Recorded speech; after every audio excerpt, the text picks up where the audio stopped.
If you want to raise wages for American workers, you can't flood the country with tens of thousands or hundreds of thousands of foreign workers. You also do have to bring in talent.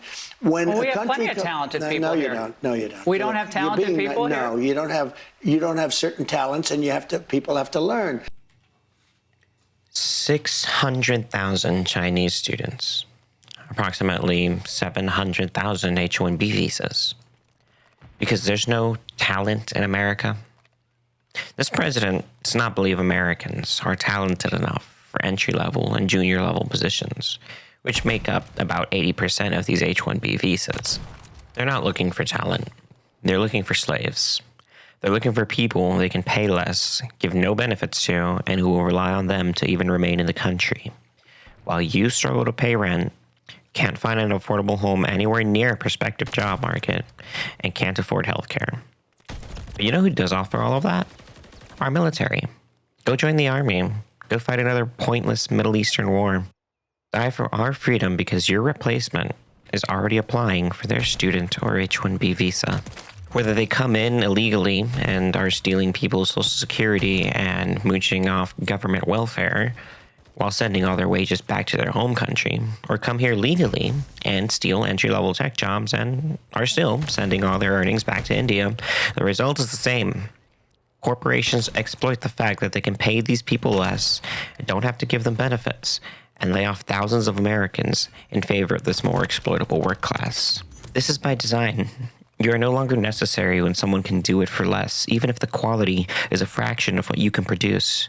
That just means they can exploit the customer too, as when said quality decreases, the lifetime of a product also decreases.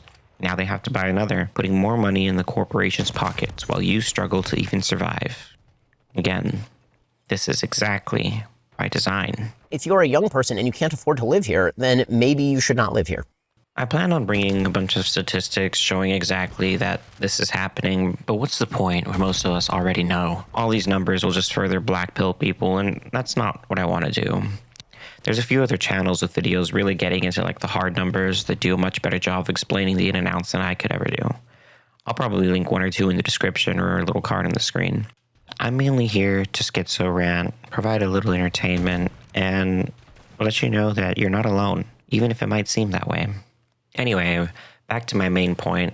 News has been moving insanely fast these days, to the point I hear something I want to make a video talking about. I finally get the free time to record, and 5 other somewhat related things have already happened. I started thinking about this video after the interview with Trump, where he said we had to import more foreigners because Americans have no talent. Which, to an extent, I can see why he thinks he can get away with saying that, as all we see on the news and mainstream media is protesters and people taking to the street that kind of prove him right. But the majority of people, the talented, hard-working Americans, are busy actually working. Really makes you wonder who'd be on board with importing so many people from other countries.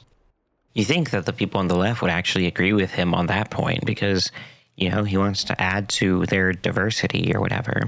But when your entire premise is orange men bad, what do you really stand on? Switching gears here, aside from the economic impact of all these immigrants, legal and illegal, we have another change in the tide, a cultural shift with a fourth faction entering the fray. Just to recap, we have illegals from South and Central America bringing cartel violence and taking low-wage, low-skill jobs. We have Indians coming on H-1Bs, and with what started as taking entry-level tech jobs evolved into taking over entire tech departments and exclusively hiring other Indians when put in management positions. Also, strangely moving into the transportation sector, as they aren't known for being the best of drivers. But that's an entire other debacle for another day.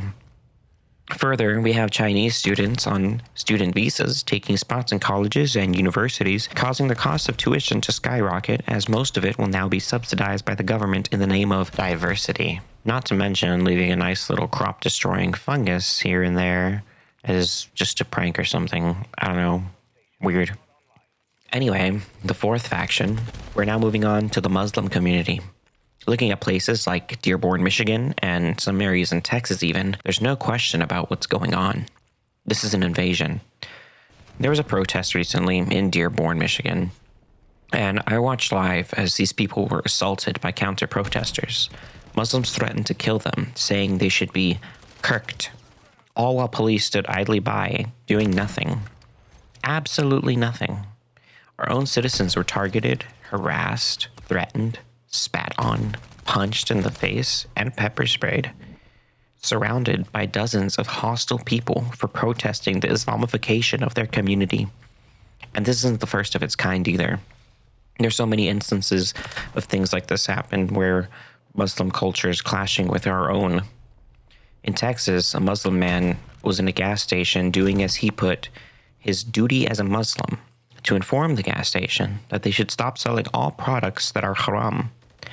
No alcohol, no pork, no gambling. He had 30 days to comply before the demonstrations began. There are entire Muslim-only communities in areas of Texas, Michigan, Minnesota, and Maine where ideology like this is spread. The future is ours. Every ideal nightmare of a Muslim Europe will come true. America will be a Muslim country. Russia will be a Muslim country. Islam will enter every house. We have to be a part of that change. It is our physical jihad duty to fight the entire earth until we enter it into the ummah. Now, I see a lot of people who are against Islam in this way, using the reasoning that America is a Christian nation. I'm an atheist, and even I can see how every other religion is put on a pedestal not to be criticized, except for Christianity, who seems to be the world's punching bag at times. No set of ideals, no thought process, no religion should be free from being criticized from outside perspectives. That being said, of all the Abrahamic religions, Christianity is by far the most modernized and compatible with Western civilization. You could probably even say Western civilization was founded closely on Christianity. Islam is not compatible here. Say what you will, but between the two, Jesus never married a 6-year-old. I also find it kind of funny how the side who wants to be so inclusive and progressive is so pro-Islam, which is the exact opposite of inclusive and progressive. Like, where's the logic in this? Anyway, I'm not trying to be all doom and gloom black-pilled, but fuck, man. We're under attack from all angles, economically, politically, culturally. It's all so tiring, so disheartening. Solutions? Few and far between. Hopefully mass deportations are on the way, but this administration has been too soft. They talk big, promise a lot, and have hardly delivered on anything. Instead of making America great again, you get a shortage of jobs, a shortage of homes, prices on everything going up, your wages staying the same, and your culture being replaced. But hey, you might finally be able to afford a home when you put it on a 50-year mortgage. Make sure you decide your entire life at 20, so by 70, you can finally own your own home. Already past 20? Oh well, get fucked. Maybe you'll live long enough to be a homeowner. If you can even afford the healthcare to get you to your 80s, which by then will probably be the new retirement age anyway, because there's no way you're getting Social Security. Who needs to retire anyway? According to some, that's a stupid concept. No one in the United States should be retiring at 65 years old. Frankly, I think retirement itself is a stupid idea unless you have some sort of health problem. Do what the tiny hat man says. Own nothing and go away. Quick update. Remember when I said about getting time to record and then 5 more related news events happening? Yeah, that's where we are. So, since I last recorded, literally 2 days ago, there was a tragic terrorist attack in D.C., perpetuated by an Afghan national who was a former Afghan Special Forces and a CIA asset, wherein a National Guard member was unfortunately killed and another left in critical condition. In response to this, Trump has put out this absolute banger of a tweet. So with this on the screen, I'm just going to go ahead and read it out as he wrote it.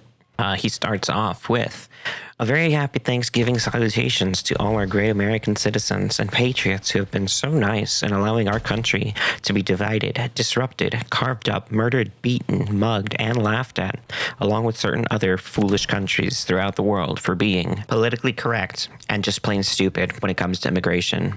The official United States foreign population stands at around 53 million people, most of which are on welfare from failed nations or from prisons, mental institutions, gangs, or drug cartels. They and their children are supported through massive payments from patriotic American citizens who, because of their beautiful hearts, do not want to openly complain or cause trouble in any way, shape, or form. They put up with what has happened to our country, but it's eating them alive to do so. A migrant earning $30,000 with a green card will get roughly $50,000 in yearly benefits for their family. The real migrant population is much higher. This refugee burden is the leading cause of social dysfunction in America, something that does not exist after World War II. Failed schools, high crime, urban decay, overcrowded hospitals, housing shortages, and large deficits. He is really going off on this one, you know? And I think that's part of, like, why I wanted to include this, just because he basically is calling out a lot of what I was talking about in the beginning of this video.